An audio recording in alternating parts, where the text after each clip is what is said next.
CWN. Nobody knows what that means. Welcome to Civil War News with your host, Taylor Cutler.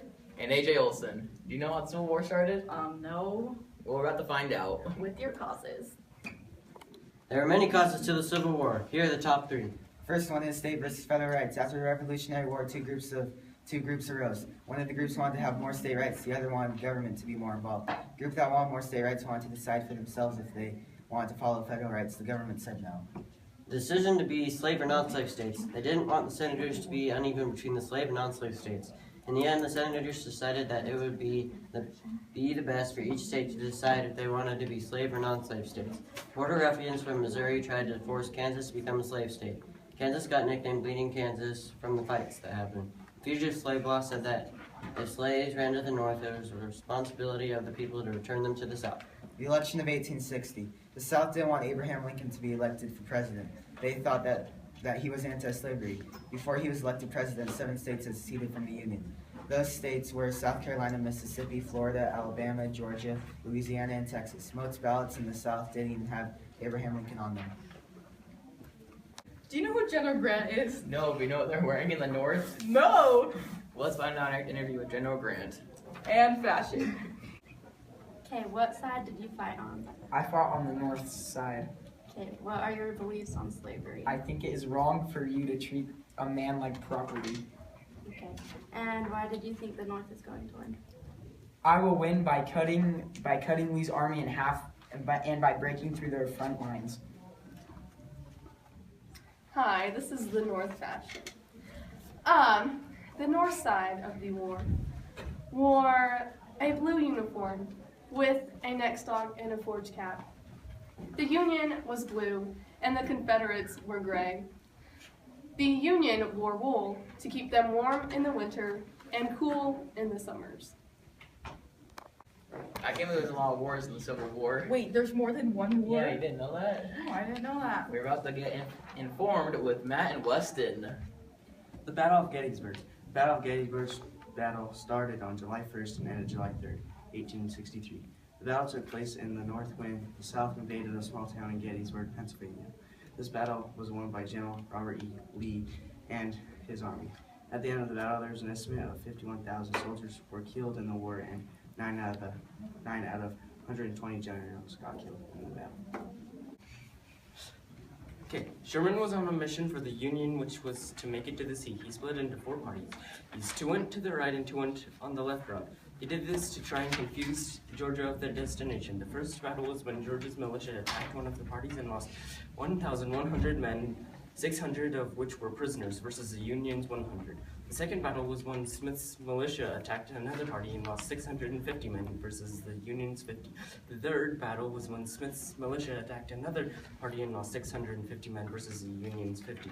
In the end, they estimated that they had caused $100 million of damage, $1.4 billion in 2010, 300 miles of railroad, numerous bridges and telegraph poles, 5,000 horses, 4,000 mules, 13,000 head of cattle, confiscated 9.5 million pounds of corn and 10.5 million pounds of fodder, and destroyed uncounted cotton gins and mills. And that is a crash course in Sherman's March to the Sea.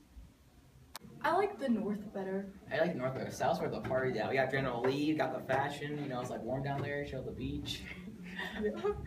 Well, up next is with General Lee and the South Fashion. Okay, what side are you fighting on? I'm fighting for the South. Okay, what are your beliefs on slavery? I'm against it, but I think it is a greater evil to the white race than the black race. Okay. Why do you think the South is going to win? Because if we get aggressive enough and we bring the fight to the Northerners, then we will wear them out and they will get tired from all the loss of men and money. Okay, so this is the South Fashion, and according to HistoryNet.com, Confederate uniforms were gray kepi, jacket, and trousers. As these weathered and faded, they took a light brownish color, which got them the nickname Butternut Brown. And they were homespun uniforms.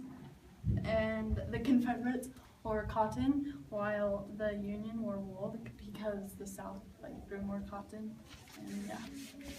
The South won battles too. Yeah, you didn't know that? No. We're about to learn more with our next segment. The first Battle of Bull Run, the Confederate had 20,000 troops, and then the Union had 28,400.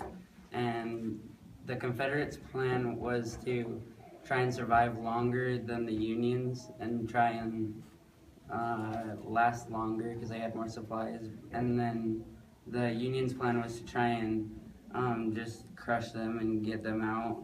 And then Confederate lost 2,000, the Union lost 2,700, so the Confederates won the war.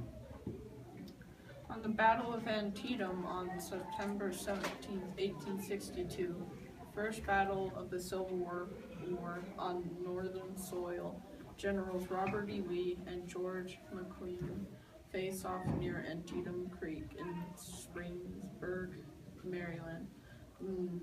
And Robert E. Lee crosses the river on September 18th with 10,318 of his soldiers dead, and the Union won the war with more than 22,000 death total. I'm so hungry, I gotta eat my fingers. On the topic of food, here's what they ate in the Civil War. Okay, so the big problem in the North was the inexperience because they were used to not cooking because the women in the house would cook. There were people called the sanitary that would go up to the battlefield and feed the soldiers. And whenever there was bad weather, they would make the soldiers go out and find their own food. So because there were 2 million soldiers, they couldn't guarantee good food.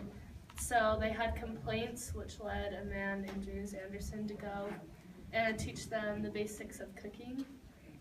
And after they lost the battle, James Anderson assigned one person to be a cook major who was paid $50, and then other people would switch off being his assistant. He wrote a cookbook for the people to cook with.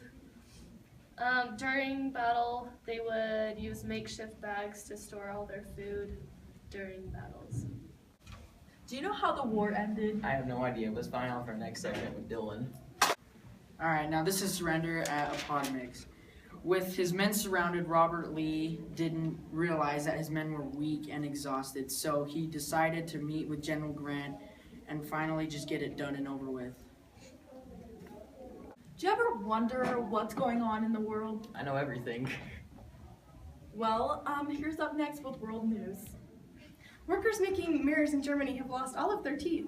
A medical professor has investigated and determined that it is due to mercury poisoning. After the incident, there has been a change of regulations regarding the use of mercury in mirror making. In Mexico, General Ignacio Zaragoza and his army defeated the French in the Battle of Puebla with only 82 Mexican fatalities. The victory of this battle has improved morale in the Mexican army and will be celebrated and known as Cinco de Mayo. While we fight our own civil war about slavery, the Dutch-ruled colony of Indonesia has decided to abolish and end it. Over 45,000 slaves were freed. French chemist and microbiologist Louis Pasteur has invented a process which is named after himself called pasteurization. The process assists in killing microbacteria in wine, milk, cheese, and other products. And AJ Olsen. Wait, what do we start Start at? from the very Okay, I'm here. Wait, never mind. Sorry. Here. Wait, sorry. Do you know who General Grant is? No, we know what they're wearing. No. Let's find out with our interview with General Lee. General Lee.